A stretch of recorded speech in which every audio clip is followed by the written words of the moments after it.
السلام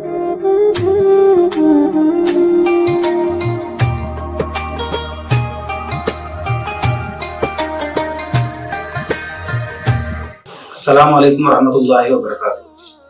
نحمدہ و نصلی علی رسولہ الکریم، اما بعد۔ اعوذ باللہ من الشیطان الرجیم، بسم اللہ الرحمن الرحیم۔ تبارک الذی بیدہ الملک وہو علی کل شیء قدیر، الذی خلق الموت والحیاۃ لیبلوکم ایکم احسن عملا وہو العزیز الغفور۔ پیارے بھائیو، آج کا عنوان ہے تعلق مع اللہ۔ اللہ تعالیٰ سے ہمارا تعلق کس طرح کا ہونا چاہیے؟ اللہ تبارک و تعالی ہمارے معبود حقیقی ہیں، اس اللہ نے ہمیں پیدا کیا۔ اللہ تعالیٰ ارشاد فرماتے ہیں سورہ ملک میں، بابرکت ہے وہ ذات جس کے قبضے میں سارا جہاں ہے، وہ علی کل شیء قدیر، وہ ہر چیز پر قادر ہے۔ وہ ذات الذی خلق الموت والحیاۃ لیبلوکم ایکم احسن عملا، اس ذات نے، اس اللہ تبارک و تعالیٰ نے موت اور حیات اس وجہ سے، زندگی اس وجہ سے عطا فرمائی ہے۔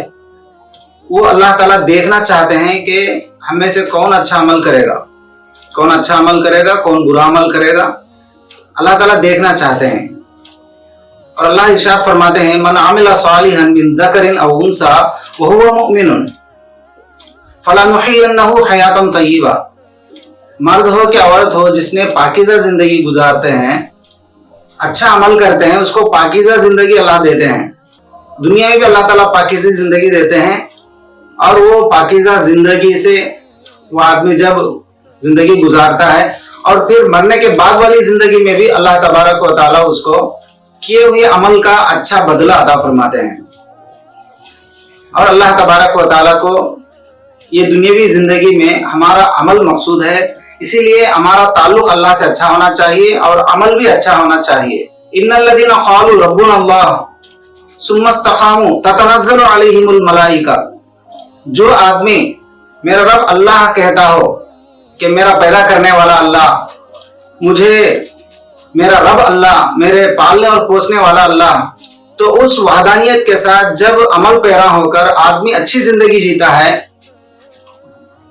اور اچھی زندگی جینے پر اللہ تبارک و تعالیٰ اس کی زندگی سے جب اللہ راضی ہوتے ہیں، تو اس کے آخری وقت میں، موت کے وقت میں، اللہ آسمان سے فرشتے نازل کریں گے، اس کی مدد فرمائیں گے، اور وہ فرشتے دنیا میں جب آئیں گے تو پھر اللہ تبارک و تعالیٰ اس کو کلمے کی توفیق بھی دیں گے اور اس کو جنت کی بشارتیں دیں گے، اور پھر اللہ تبارک و تعالیٰ اس کی زبان سے کلمہ اشہد اللہ الہ الا اللہ بھی جاری فرمائیں گے۔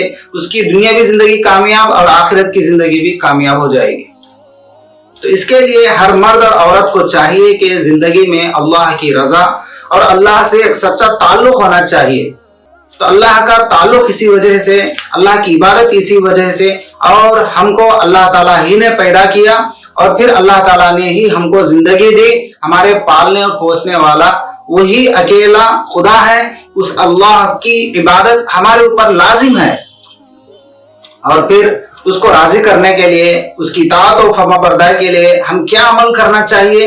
اللہ تعالیٰ قرآن مجید کے اندر پیارے نبی صلی اللہ علیہ وسلم ارشاد فرماتے ہیں، اے پیارے نبی صلی اللہ علیہ وسلم، قل ان صلاتی و نسکی و محیای و مماتی للہ رب العالمین، اے نبی صلی اللہ علیہ وسلم، آپ کی نماز، آپ کی قربانی، آپ کا جینا مرنا اس اللہ رب العزت کے لیے ہونا چاہیے۔ ہمارا عمل کو ہم جوڑنا چاہیے اللہ سے، ہم اپنے عمل کے ذریعے سے اللہ سے تعلق رکھنا چاہیے۔ ہمارے عمل کو اللہ تبارک و تعالیٰ دیکھتے ہیں، تو اس کے لیے ہماری زندگی کا ہر وہ عمل، چاہے ہمارا کھانا ہو، ہمارا کھانا حلال ہونا چاہیے، ہمارا پہننا اوڑھنا حلال ہونا چاہیے، اللہ کی رضامندی کے مطابق ہونا چاہیے۔ ہم جو زندگی گزارتے ہیں، اور ہماری زندگی میں ہمارے ماں باپ، ہماری بیوی، اور اسی طرح ہماری اولاد، اسی طرح ہمارے پڑوسی، ہمارے شہر گاؤں والے، اور ہر حقوق اللہ میں سے اور حقوق العباد میں سے ہمیں پھونک پھونک کر زندگی گزارنا چاہے کہ اللہ تعالیٰ کی رضا کو تلاش کرتے ہوئے اللہ کو کیسے ہمیں راضی کرنا ہے۔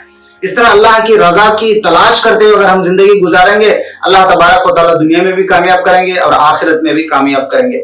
کیونکہ اس دنیا میں اگر ہم اللہ سے تعلق نہیں جوڑیں گے تو کل خبر میں، حشر میں، چاہے دنیا والے سب راضی ہوں، اگر اللہ ناراض ہو تو پھر یہ دنیا کی زندگی تمام بیکار ہو جائے گی۔